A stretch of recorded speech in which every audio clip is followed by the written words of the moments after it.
Welcome back to another episode of the Executive Code Podcast. If you're new to this podcast, you may not be aware of the format. Well, really what we do is we answer questions. I'm joined here with Pilot and Nicole, and she comes on the podcast and she asks questions all to do with personal mastery to help us, our listeners, also the members of our community, and also subjects that she's interested in as well. So that's the format of the podcast. If you enjoy the podcast, why not give it a review on Apple iTunes? Because by the more reviews that we get, well, then the better it is in terms of the reach that we have for our listeners. And we're here to try and spread a message out to our listeners. So the more reviews we get, the better it is. And also, you may not be aware that you can also watch our podcast on YouTube. So if you go to our website, paulwilliamdavis.com, and click on podcast, you'll be able to find the link to our YouTube channel there. So Nicole, what question have you got for us today? So Paul, I was just thinking, as people, we tend to want to seek approval from others. When we're kids, we look to our parents. As young adults, we might look to our friends. And as working adults, we might look to our bosses or coworkers. So why do we crave acknowledgement from others? And at what point does it become an unhealthy obsession? And what can we do to ensure we don't get to that point? Good. Okay, well, we're actually trained, believe it or not, to seek acknowledgement since we are a kid.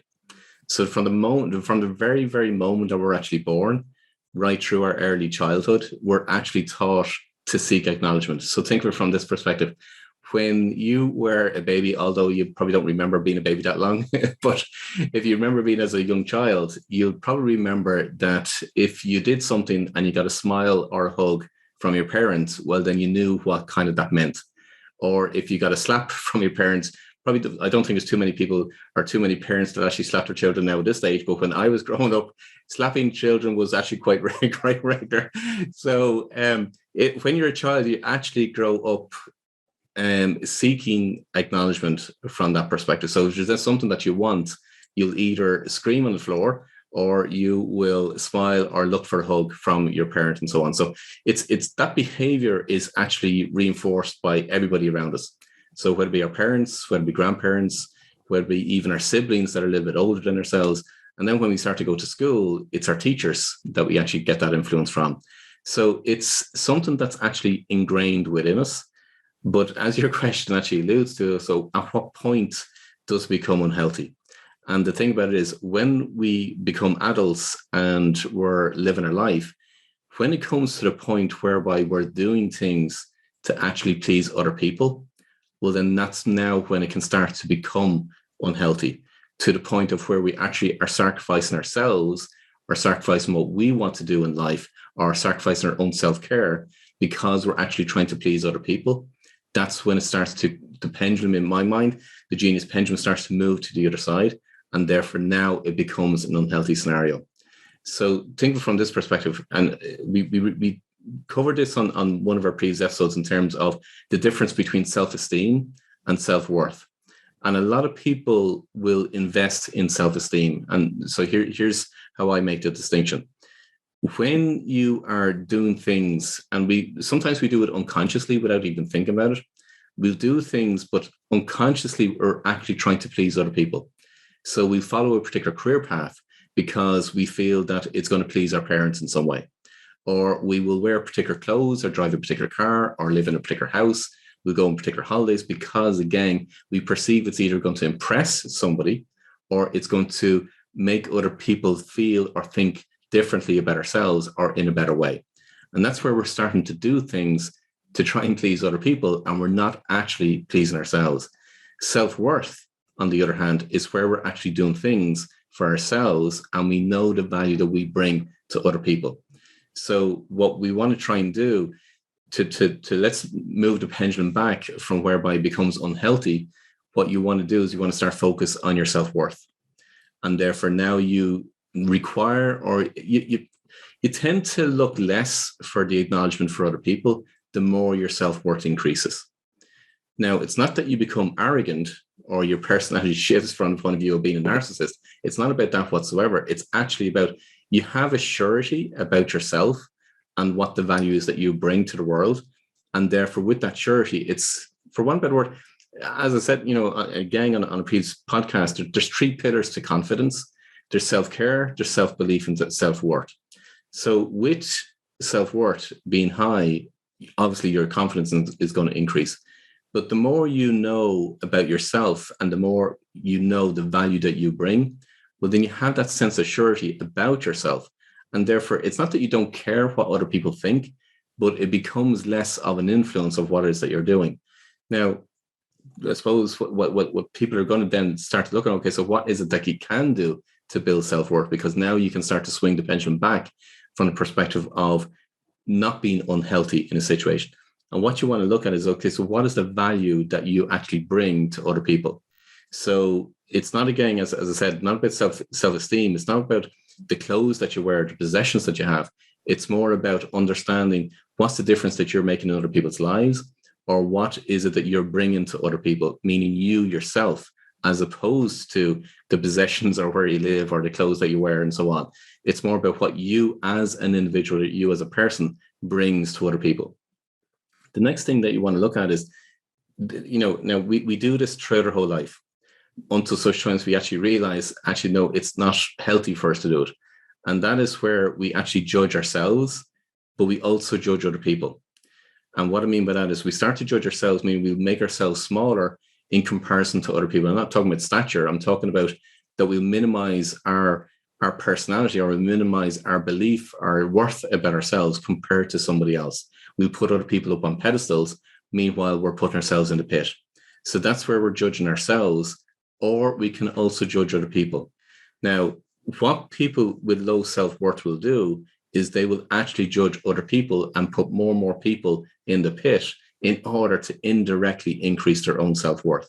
So when you are judging yourself, and equally when you're judging other people, it's actually an indication for you to say, or to understand, or to know, it's feedback for yourself about your own self-worth.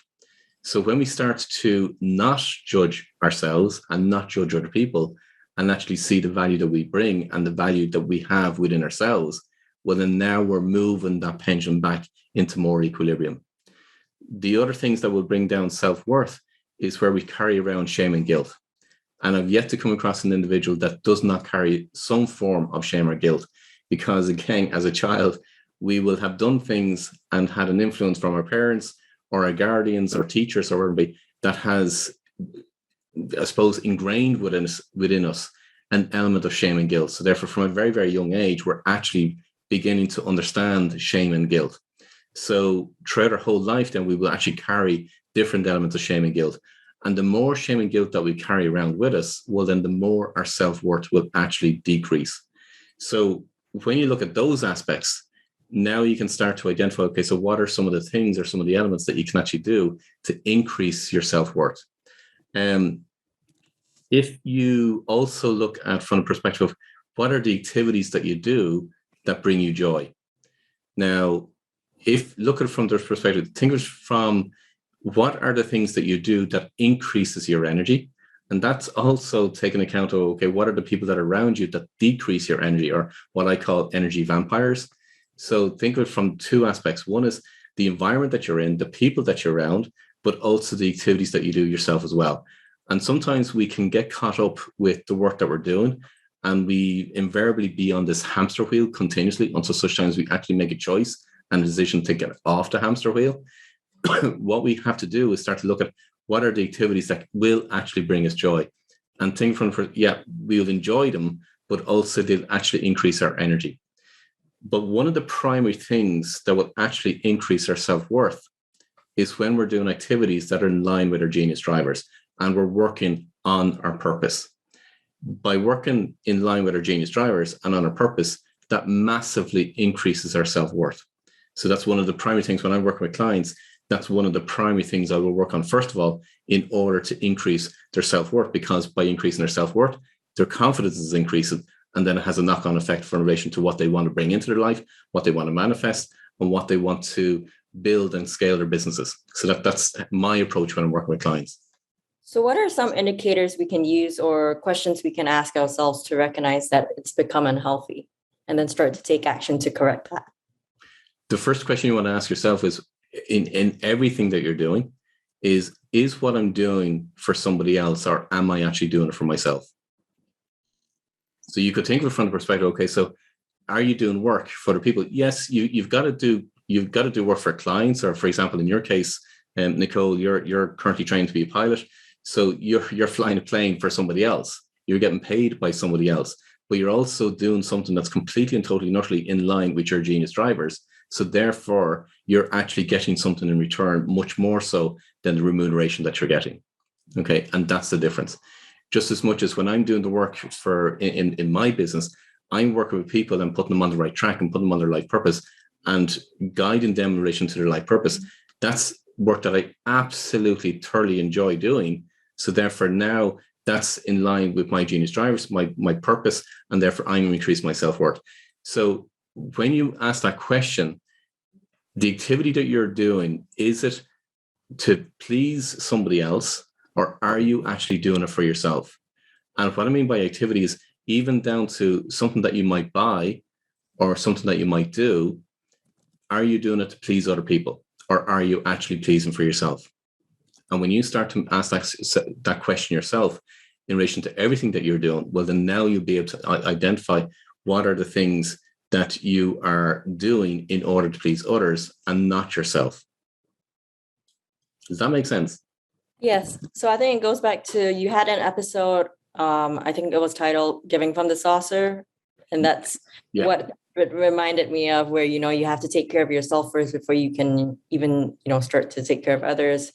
And it's contrary to what we're taught growing up, because you always, people always tell you as a kid or even as an adult, you should think of other people first, or it's honorable to, put people before yourself, think of others before yourself. And that's unhealthy, right? Because you have to make sure that you're doing okay before you can start to make sure other people are doing okay and help them. And, it's a good airplane analogy where, but in the passenger briefing, they always tell you the oxygen mask drop down, always put on your own mask first before you even try and help anyone. Because if you try and help someone first, you might not be conscious to even help yourself after that. So that reminded me of that. Yeah, exactly. And so look at it from the perspective, when you're doing something to sacrifice, but when you're sacrificing yourself, that's the main thing to look at. When you're sacrificing yourself, meaning who you truly are, well, then now you're heading down the road of being detrimental for yourself. So are you going to do things for other people? Yeah, of course you are. You're going to, for example, when you get on the bus or the train or the subway, well, then are you going to offer your seat to somebody that's older or has a baby or is pregnant or whatever? Of course you are. That's what you will naturally do as a human being. But now, are you sacrificing yourself? You are in some respects, but however, it's the distinction between, are you doing that throughout your whole life in every aspect of your life? Or are you just doing it from the perspective of there will be occasions like that you will actually do things for other people? It's not so much a subtle difference, but it's a really fundamental understanding as regards what is it that you're doing. And then when you answer that question for yourself, are you doing it for yourself or are you doing it for other people? It goes back to knowing yourself and how much you can give up for others, because that's a very, individual question. Yeah. And specific to every separate situation. Yeah, absolutely is. Absolutely is. Good. So I hope this episode helped you in terms of looking at what is it that you're doing, and look at in terms of how you can actually build your own self-worth, and from the perspective of where it can actually move into an unhealthy situation.